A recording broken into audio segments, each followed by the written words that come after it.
Hey nerds, Farmer Jesse here. Welcome to Growers Daily, your daily dose of ecological farming insight. It is Monday, August 11th, 2025, and today we are talking about that time I almost moved to France to become a winemaker, water storage done safely, and is your garden really lost? Maybe not so fast, so let's do it.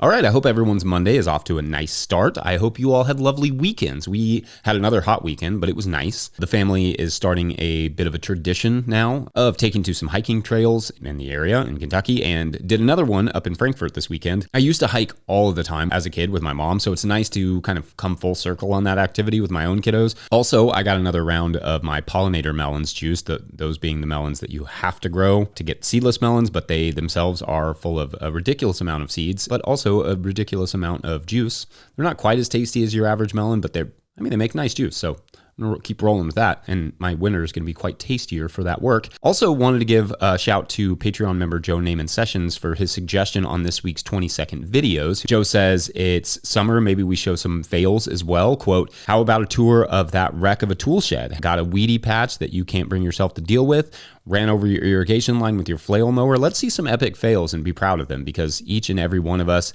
is trying our darndest. And maybe, just maybe, if we acknowledge those things gone wrong by putting them out in the world, it will spur us to deal with it once and for all, end quote. And I love that. And I would add that sometimes when it looks like everyone is succeeding around you, it's good to know that people are also having fails too, to keep your successes and failures in context. We live in this like over Instagrammed, over curated world where we think everybody's succeeding. That's not the case. Everybody has some failures. So your 20-second clip challenge this week is to send a quick video clip with a fail to farmermike@no-tillgrowers.com. It can include a success too. I think that's fair, but don't be afraid to point the camera at a patch of weeds and say somewhere in there is carrots. Especially you really pro farmers, show the newest farmers that it happens to the best of us, because we've all been there. And I think it's helpful for people to know that. Like this. Everything out here is rocking and rolling, doing really well, and then I have this whole tunnel that I've completely neglected for 3 months. My tunnel. I'll be back soon.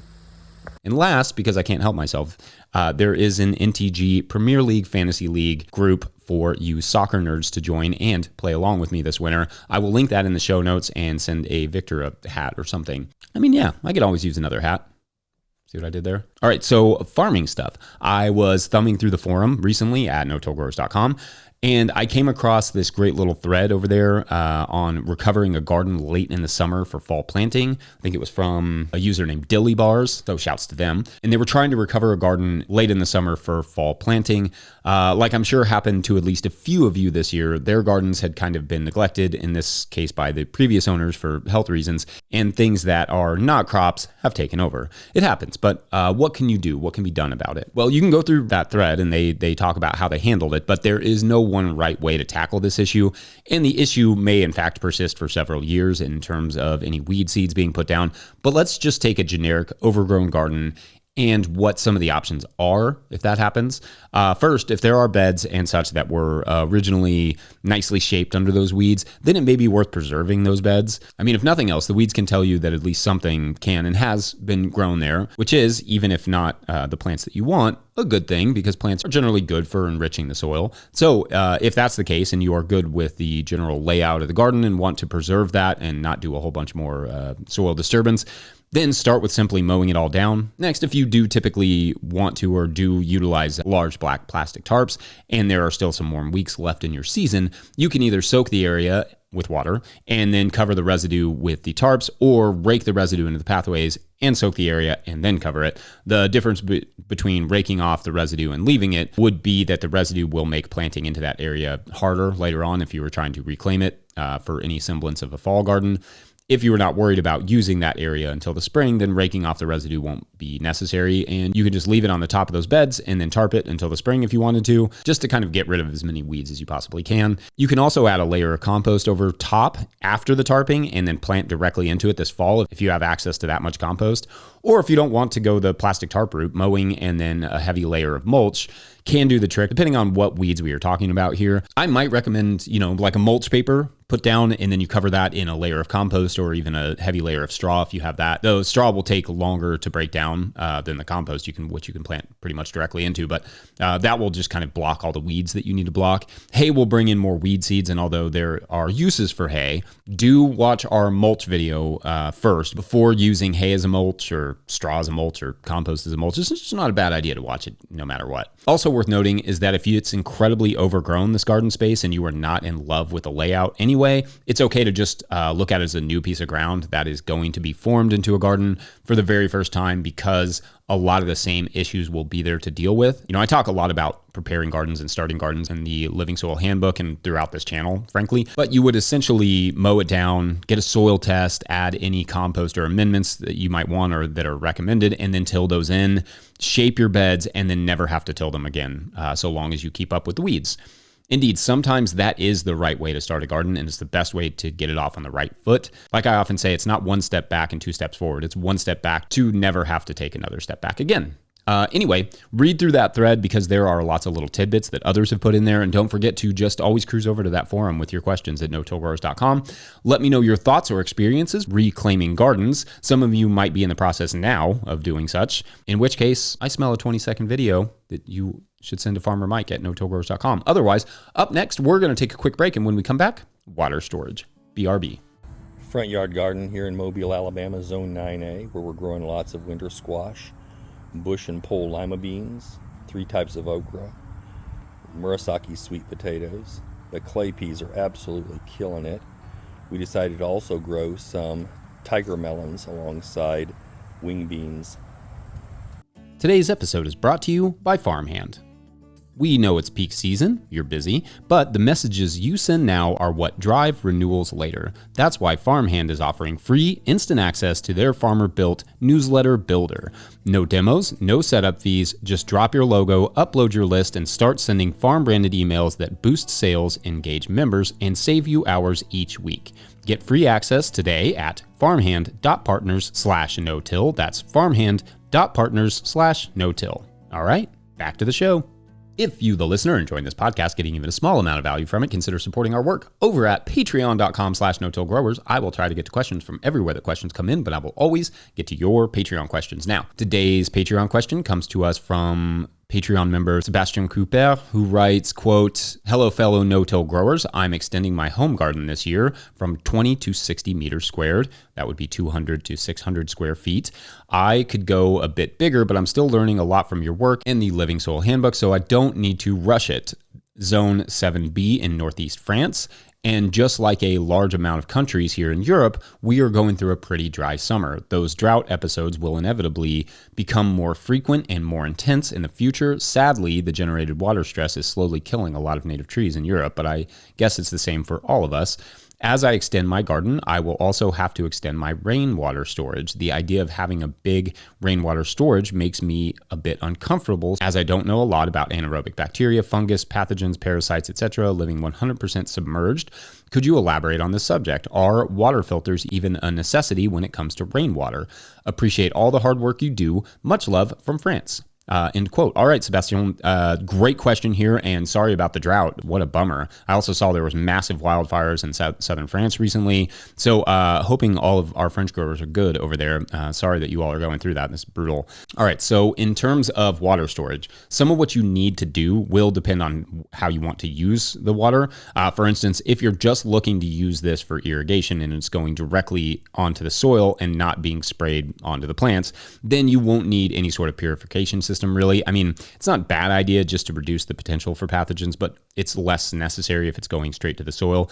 If you plan to wash the produce with the stored water or drink the stored water, then that's going to require some filtration, or at least that's just ideal. But anyway, the first thing you do have to look at are any local laws in regards to water storage. I think that's probably a good place to start. I don't know what said things are there in northern France, or for that matter, in most other states than my own, or even counties. It can vary by county and sometimes by neighborhood if you have an HOA. But anyway, so you will have to just make sure there are no standards you have to meet to save your own water. Second, the tank needs to be opaque, meaning you cannot see through it. It doesn't have to be black. It could be whatever color, you just can't see through it, which will limit the growth of algae and certain bacteria. Next, filtration for the water coming into the tank is not a bad idea in terms of sediment. Some folks will install water purifying systems and or first flush diverters, which basically discard the first flush of water to reduce contamination. Like the first flush of water coming in, it just basically lets that go, and then it starts allowing the rest. And it does that at the inlet where the water comes into the tank to treat the water before it enters the tank effectively. If you watched the video I did with Sage Hill Ranch Gardens on their storage tanks for their wash water there in California, they have a system that filters out the lettuce and debris that's coming from their wash tanks before it enters their main storage tank. I will link that in the show notes so you can get a better idea of what exactly that looks like, because it is very cool design and very helpful in the situation where water is expensive and they don't get a lot of it.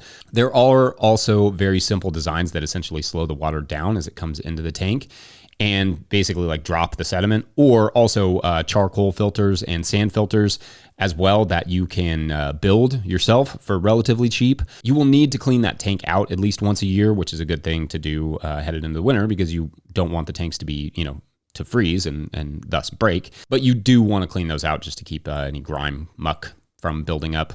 Alternatively, you can look into things like cisterns that are underground and may require a little less maintenance, or even ponds for irrigation, which utilize plants that help on the water filtration side of things. It is also worth looking at some of the cool and simple innovations around the world, like that have been around for a long time, like the Tonka tanks, T-A-A-N-K tanks in India. I just recently watched a video by Andrew Millison that I'll link in the show notes, and the latter half of that is all about these simple cement rain collection tanks that they use there in really, really dry areas of India, but they're kind of halfway dug in the ground. They're also cement, so that could be a lot of money. But of course, with digging also comes more regulation, and at that point, you may just be getting closer to the price of simply digging a well, which it sounds like may not be the worst idea in your situation and evolving environment there. If you do go with the above ground tank, make sure you have a lid on it to prevent frogs from taking up residence there. There's a good study on rain barrel collection from Rutgers that looks at heavy metals and E. coli and found that the rain barrels they studied had low levels of each, in fact, but gives some important guidelines on how to manage and deliver the water. I will link that in the show notes so you can kind of thumb through. It's a really simplified version of a study and easy to follow.